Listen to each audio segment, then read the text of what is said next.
every 60 seconds. I mean, millions of words are published online. It just completely buries the article you spent, what, 40 hours researching and writing? Welcome to the deep dive. Yeah, the sheer volume of content being generated today is, well, it's staggering. Right, it's overwhelming. So today we are looking at a stack of research that suggests the content you wrote, say, 3 years ago, is actually vastly more valuable than the blank page staring at you right now. But, and this is the crucial part, only if you know how to actually use the algorithm to resurrect it. Exactly. And that is our mission today for you, the listener. Because whether you are a seasoned blogger with a decade of archives or a business owner wearing, 17 different hats and just running out of hours in the day. Or even just an insanely curious learner trying to figure out how information actually flows and mutates online right now. Yeah, you are probably feeling it. The burnout, the absolute exhaustion of this fast-paced digital landscape. You pour your heart into creating insights, and you just watch them sink to the bottom of the ocean. It's a frustrating cycle for content creators. The instinct is always to generate the next new thing, just to feed that endless demand. Right. Okay, let's unpack this. Our goal today is to show you a shortcut out of that cycle. We are examining how artificial intelligence repurposing tools act as a lifeline. Because the data shows that this relentless forward motion leaves behind massive reservoirs of untapped value. We're talking about keeping your material relevant, engaging, and highly visible without forcing you to start from scratch every single time. And we are looking at a real paradigm shift here where historical content becomes the primary fuel for future engagement. But to understand how this works, we really need to move past the superficial definition of repurposing. We're not talking about automated plugins that take a link from 2021 and just retweet it on a Tuesday. Oh, absolutely not. The sources we are analyzing today focus on highly sophisticated machine learning models. We're talking about natural language processing, or NLP. Right, which sounds incredibly technical. It does. But essentially, these systems actively analyze the semantic structure of your outdated articles. They dismantle them down to their core thesis and then strategically rebuild them Into fresh, viral-ready, culturally relevant formats. Think of your content archive not as a closet of old clothes you might wear again someday, but as a coral reef. A coral reef. I like that. Yeah, well, most of the structure down there is foundational. It's calcified, it's strong, but it is no longer actively growing. It's just sitting there. Right, providing the base. Exactly. So the AI acts as this sort of biological sonar, pinging that massive reef to find the specific areas where new living polyps can attach. The living polyps being your modern formats and updated insights. You got it. They can attach and thrive there rather than you just throwing brand new material out into the empty open ocean and hoping something bites. That biological metaphor actually aligns perfectly with the mechanics of the technology, because the AI really is scanning for structural integrity. It's looking for the good stuff. Exactly. It is looking for the solid foundation of an idea that can support a totally new ecosystem of content. So, to guide you through this process, we're going to dissect the entire life cycle. First, we will explore the audit phase. How do these algorithms diagnose the health of your archives? And then we will analyze the text makeover. We'll get into the nuts and bolts of how natural language processing actually modernizes vocabulary and fact-checks data. From there, we'll break down the transformation phase, like how does an algorithm take a dense block of text and turn it into a multimedia visual or audio experience? Without making it feel like cookie-cutter garbage. Right, exactly. Then we hit the logistics. Once you have these new assets, how does machine learning translate your core message into these specific, cultural dialects of different social platforms? And finally, we will explore the feedback loop. How this entire system uses real-time data to make you smarter every time you hit publish. It's a complete ecosystem. But before we get into the heavy technical weeds of vector embeddings and semantic analysis, we have to look at the human element. The crisis we're solving here. Right, because the crisis is an acute systemic lack of time and cognitive bandwidth. All the data points to one massive reality check. We are completely out of time. The sources highlight this as a critical failure point for brands and creators alike. The cognitive load required to generate original thought is incredibly high. It really is. You expend an enormous amount of mental energy just staring at a blinking cursor. You research, you structure, you draft, you edit. I mean, by the time you actually hit publish, your battery is at zero. But the digital landscape has an insatiable appetite. It demands another piece tomorrow. And when you try to sustain that output daily, the quality inevitably degrades. You just can't keep it up. Which is why The real superpower these AI repurposing tools offer isn't merely, writing for you. It is stopping that massive drain on your mental battery. Precisely. By taking an existing high-quality piece of foundational content and using machine learning to adapt it, you bypass the most energy-intensive phases of creation. The ideation and the structural drafting. You are essentially bypassing the blank page entirely. The AI hands you a completed first draft of a new asset based on your own past genius. I love that phrase, your own past genius. And our research emphasizes that this isn't just about saving your sanity either. It's about consistency. Right. When you repurpose existing content, you ensure your core messaging remains perfectly aligned while simultaneously appealing to completely new demographics. But the mechanism enabling that reach is scalability, right? Yes. AI allows for the rapid adaptation of a single idea into multiple formats. The underlying algorithm analyzes user behavior across different platforms. To determine the most effective delivery mechanism for that specific idea today. Jack. Wait, I want to pause on that because this is where the tech gets really interesting to me. How does the AI actually know what audiences want? Well, it's not just pulling a random guess out of the ether. Right, it's not magic. So what is it looking at?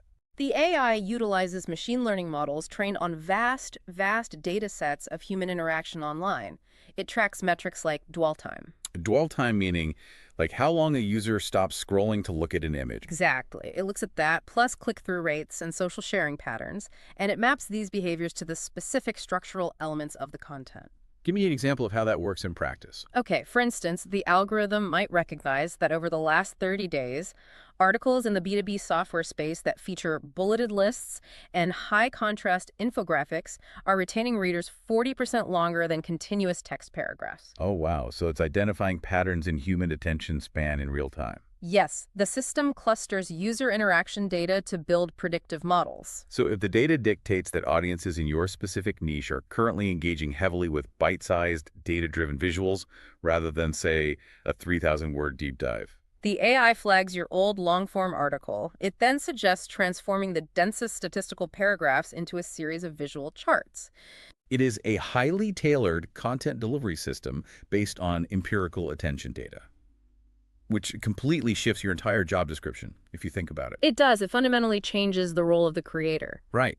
If the algorithm is handling the scalability, reading the real-time attention data, and suggesting the formats, you are no longer the constant generator sweating on the treadmill. You transition into a strategic director. Yes.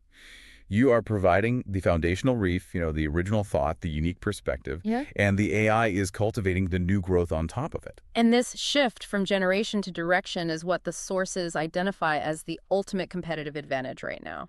Because when your focus moves from production volume to idea quality, your ideas move faster. They adapt more fluidly than a competitor who is still, manually writing every single post from scratch. But the natural problem that arises from this, though, is the sheer volume of our history. Oh, absolutely. If we are shifting to becoming strategic directors of our archives, how do we know what part of the reef is actually worth saving? Because most people have years of posts, podcasts, and newsletters. And not all of it is good.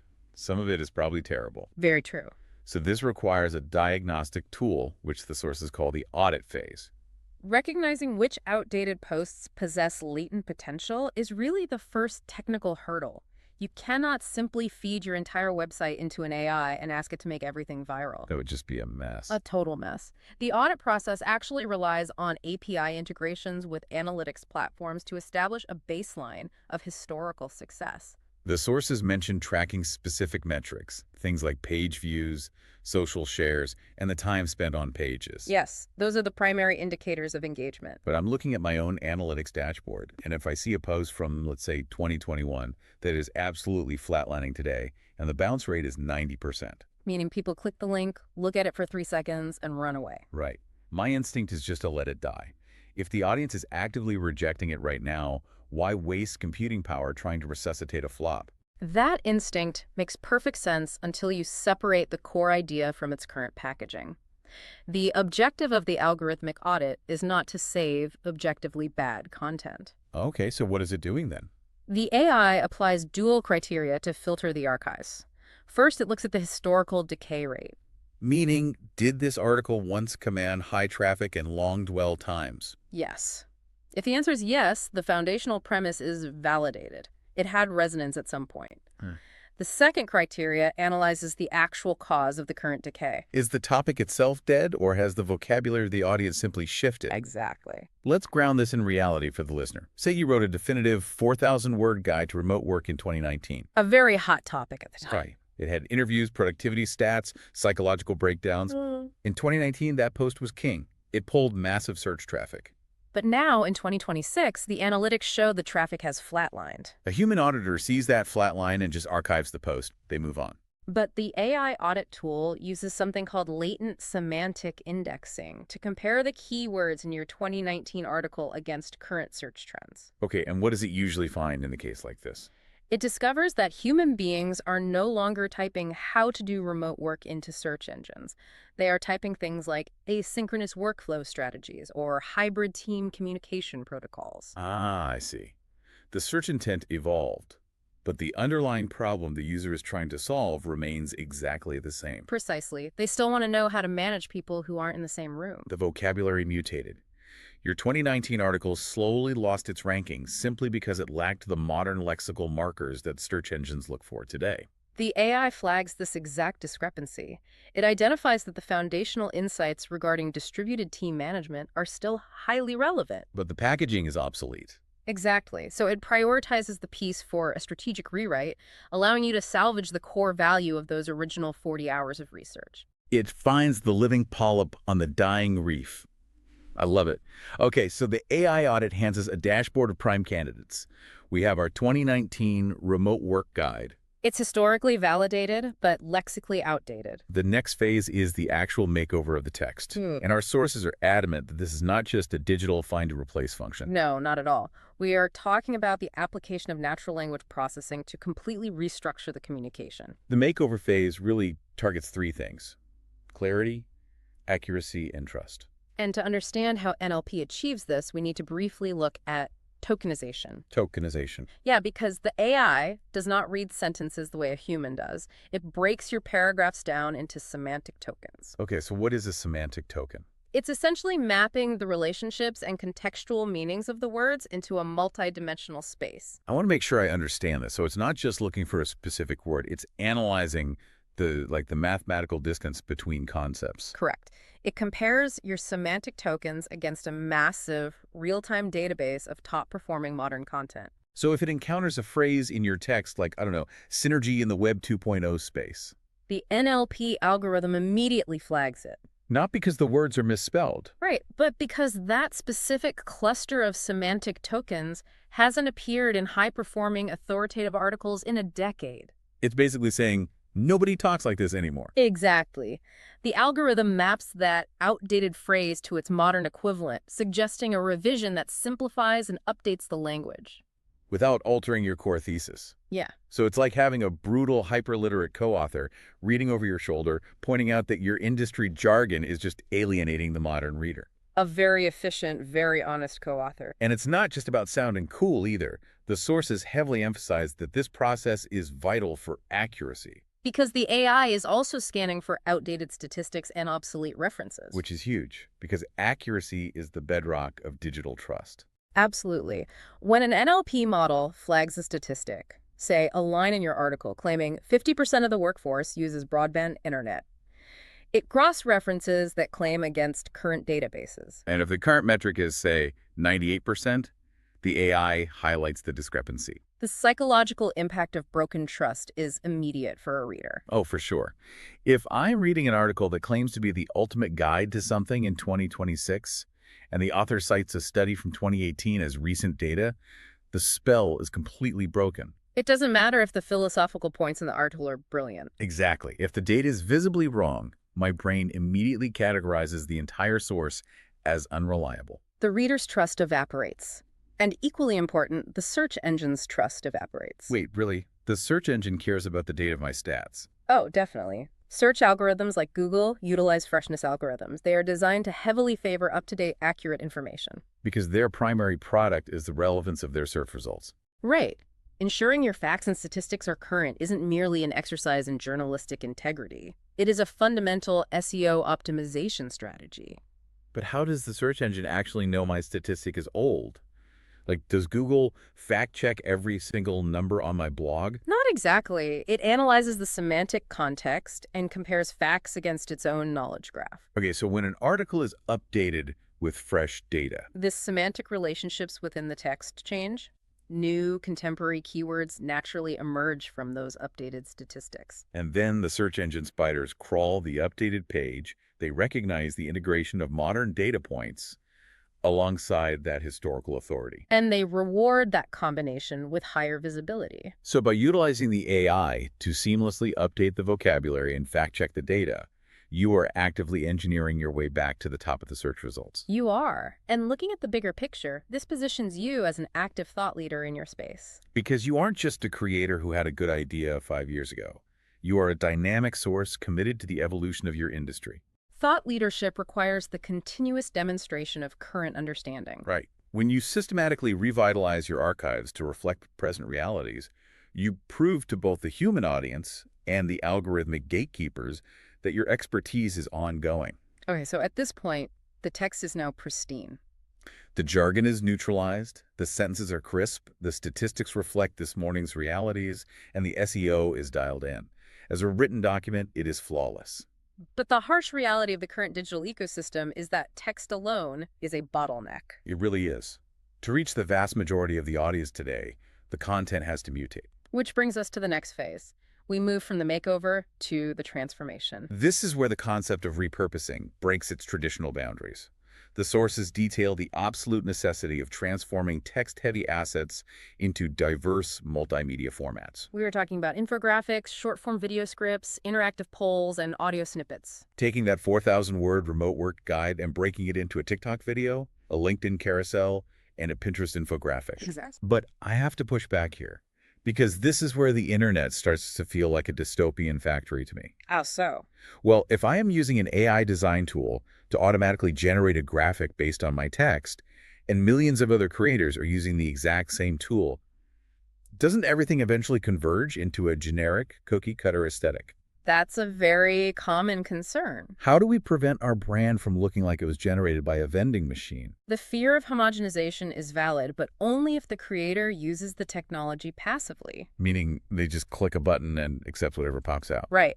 However, advanced AI design tools operate on constraint-based creativity, often utilizing generative adversarial networks, or GANs. GANs. Yes. The AI does not have a single generic output setting. It actually acts as a collaborative partner constrained by your specific parameters. What do you mean by parameters? Like I just tell it my favorite colors and hope for the best? Far more granular than that. You input your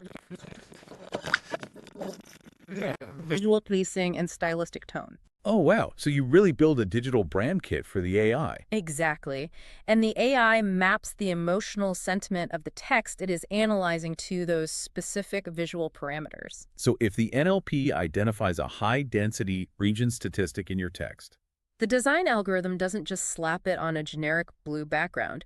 It matches the urgency of the data with the high contrast elements of your specific brand kit. generating dozens of variations for you to review. Exactly. So it's less like an assembly line and more like managing an incredibly fast junior design team. That's a perfect way to look at it. They draft 20 different concepts within my rigid style guide, and I act as the art director, selecting the one that hits the mark.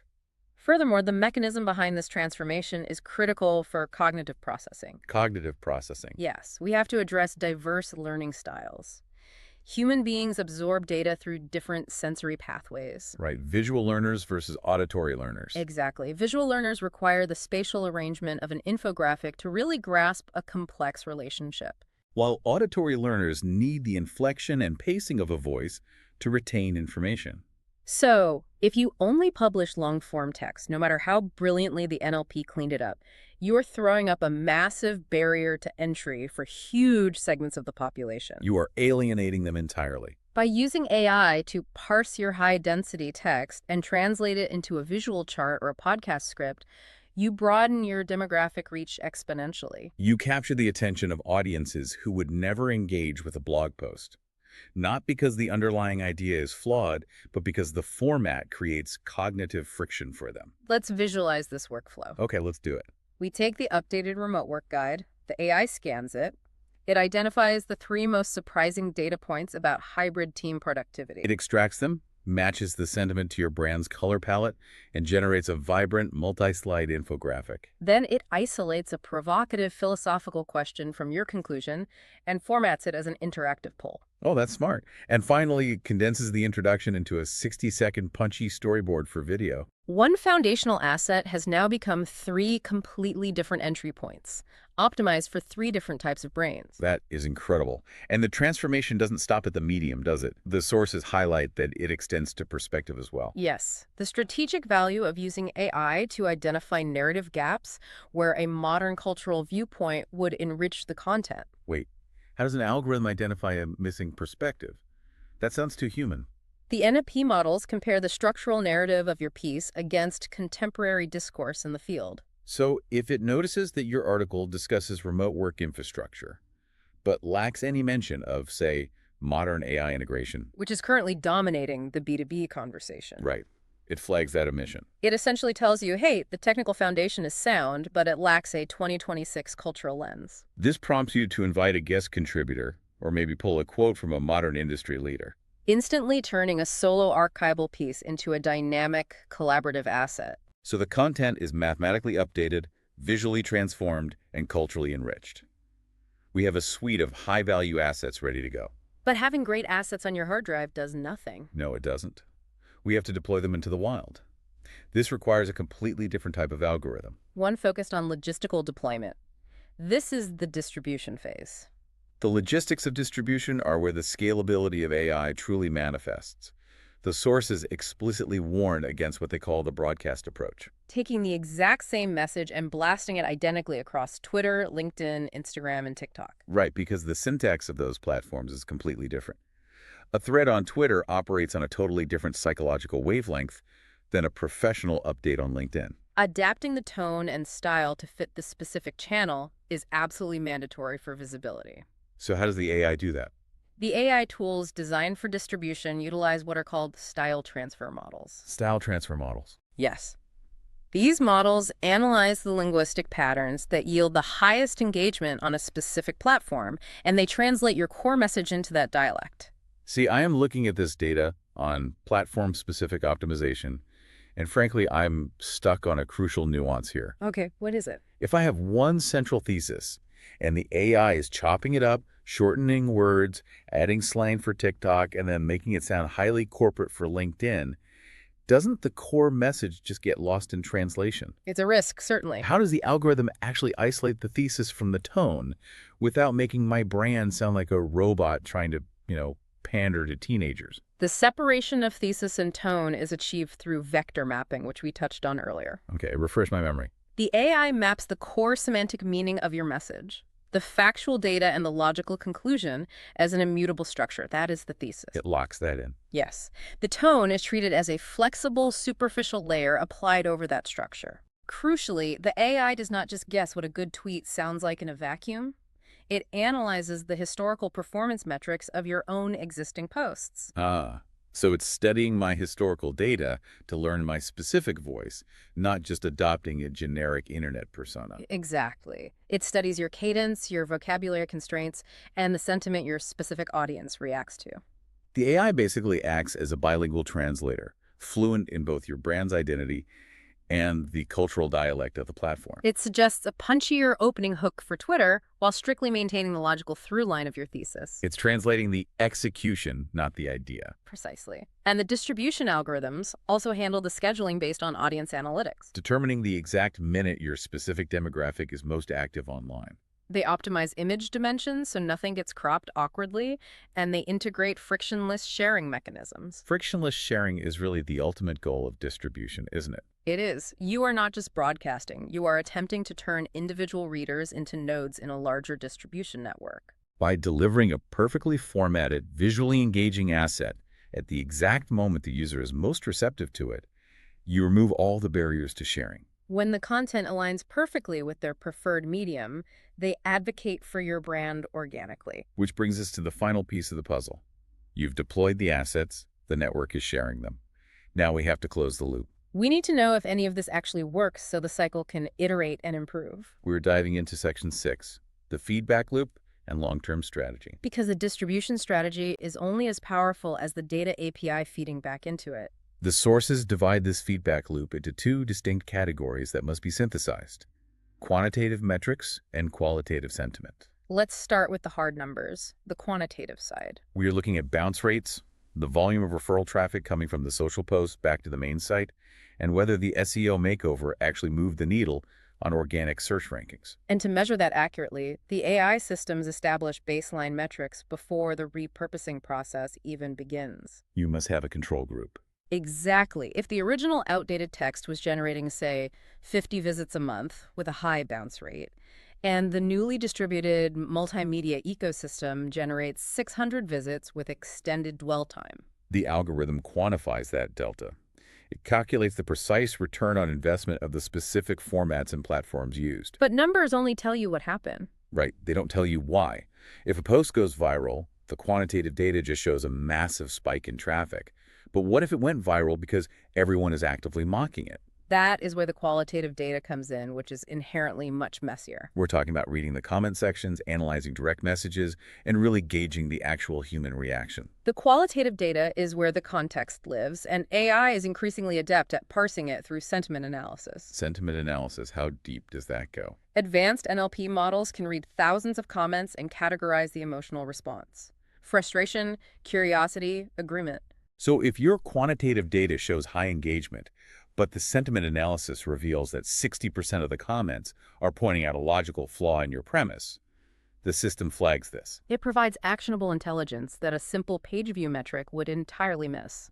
Synthesizing those two streams of data, the hard numbers and the emotional sentiment, allows you to build a dynamic content calendar. You aren't guessing what to publish next. You are reacting to explicit signals from your community.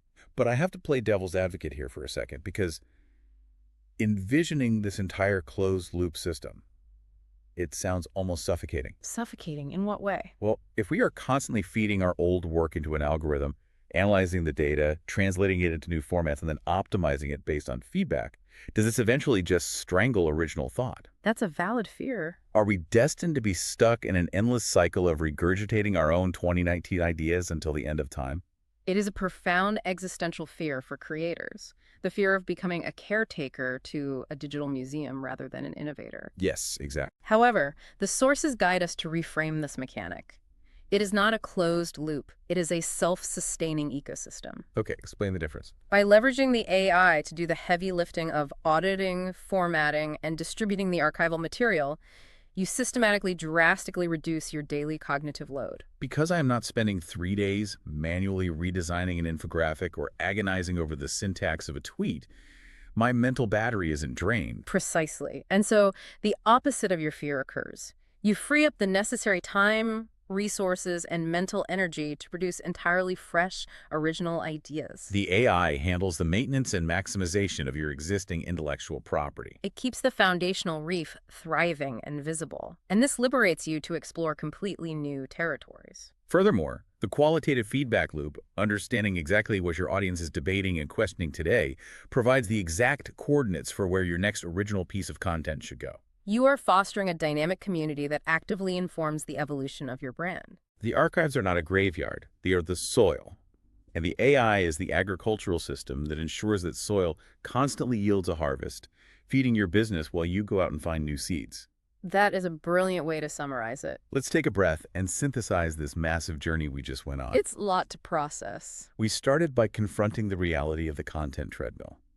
The absolute cognitive exhaustion of trying to constantly generate original thought in a landscape that buries it in 60 seconds. We discovered that AI repurposing tools offer a really sophisticated exit strategy from that treadmill. We broke down how algorithmic audits use historical and modern search data to find the hidden gems in your archives. We explored how natural language processing strips away outdated jargon, updates facts, and rebuilds trust with both the reader and the search engine. Then we detailed the transformation process, revealing how AI maps the emotional sentiment of text to visual parameters, allowing you to scale your ideas into multimedia formats that cater to diverse cognitive learning styles. We analyzed the logistical deployment, where style transfer models translate your core thesis into the specific dialects of various social platforms to encourage frictionless, organic sharing.